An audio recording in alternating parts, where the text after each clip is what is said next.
To me, architecture is mostly a question of procession. In other words, you've got to enter a group of buildings through a gateway, which we're now at, and as you come in, you explore the whole terrace here and the house sitting in the middle of it. That was the glass house period when I did everything like Mies van der Rohe, strict lines like this, and then inside, which you'll see in a minute, we went on and loosened up.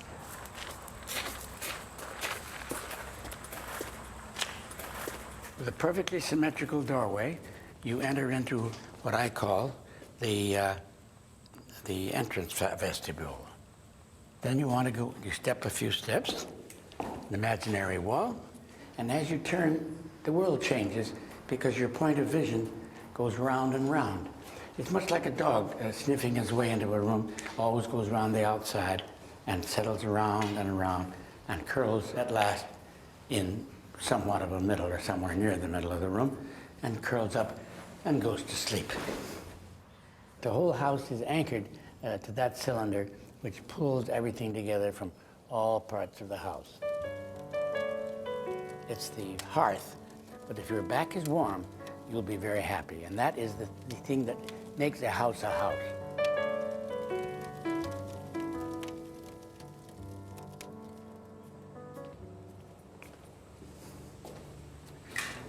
The kitchen is one of the simpler objects in the house. We didn't try any tricks with the kitchen. Well, the kitchen just is.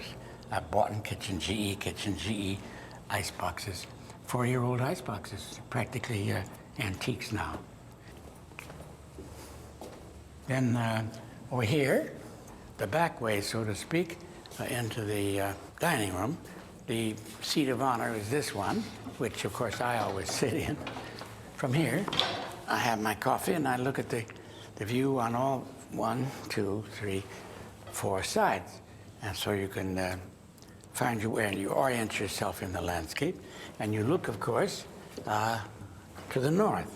Now, the north view is very important. The north view is where you get the overlapping of the elements that compose the building, all overlapping and joining each other like a painting composition. And above that is, again, the landscape. So you're always surrounded by this beautiful wallpaper. It's rather expensive wallpaper, but it's very pretty, especially at this time of year.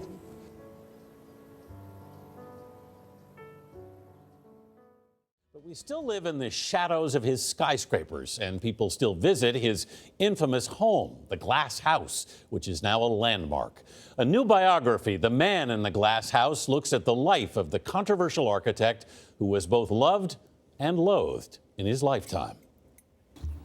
With his owl-shaped eyeglasses, architect Philip Johnson was easily noticed. How are you, sir? And he enjoyed the attention. You don't mind a little camera? No.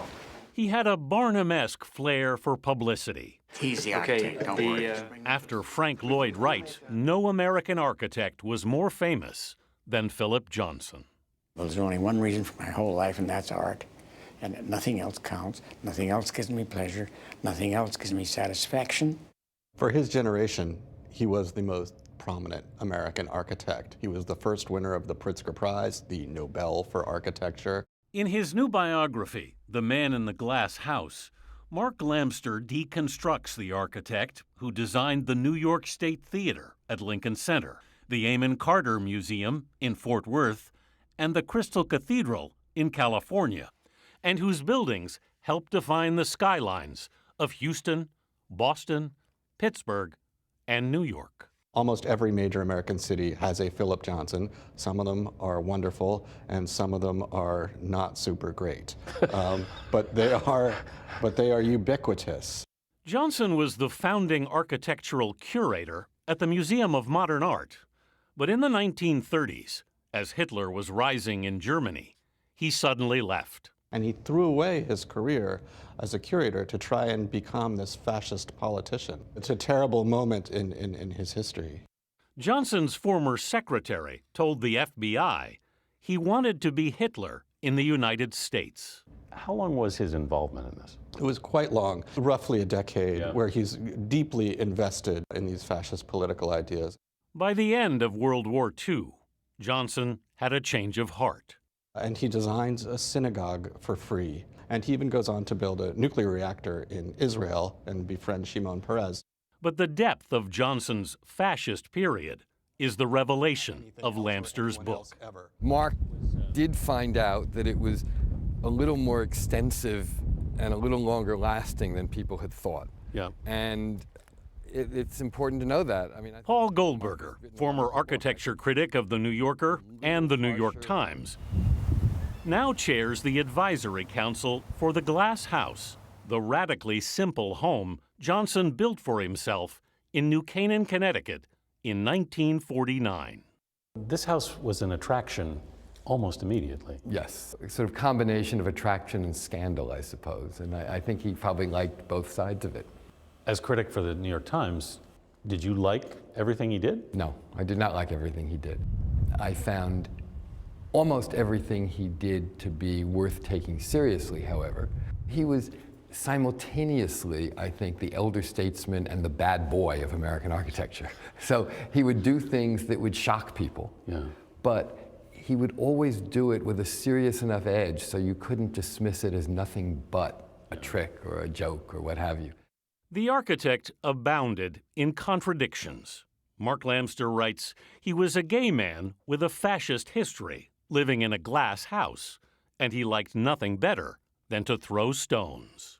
At what point does he become a celebrity architect? It's in the 70s that he becomes a real cultural presence. He's on the cover of Time magazine, holding his plans for the AT&T building in New York with its Chippendale grandfather clock top. So he has become the public face of American architecture, much to the chagrin of many American architects. Why? They disdained him. He liked to proclaim that I am a whore, and he quite cynically claimed that he would build for anyone who would pay. In the 90s, Johnson began building for Donald Trump.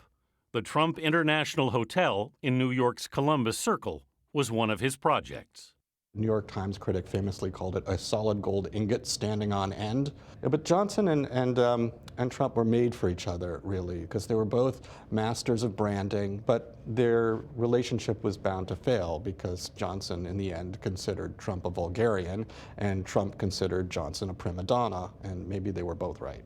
Good man, Johnson, don't you find? The architect was still going to the office at 92 when CBS caught up with him in 1999. I've got to get certain architectural, artistic, sculptural ideas across, and I got to work them out in my mind and get them built.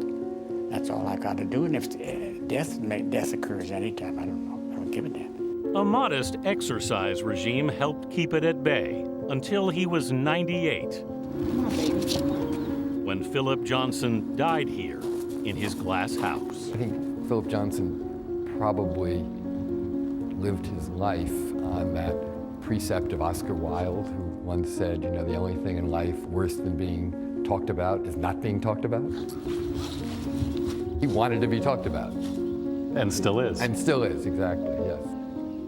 Yeah, we still are, and there's so many contradictions in Philip Johnson. I think that's the best way to put it based on what this book seems to say, because you called him a fascist. He was essentially trying to create a Nazi party in America and went off to do it himself in the 30s and into the 40s. But what's interesting is so many prominent Jews in this city ended up forgiving him for that and became, friends with him.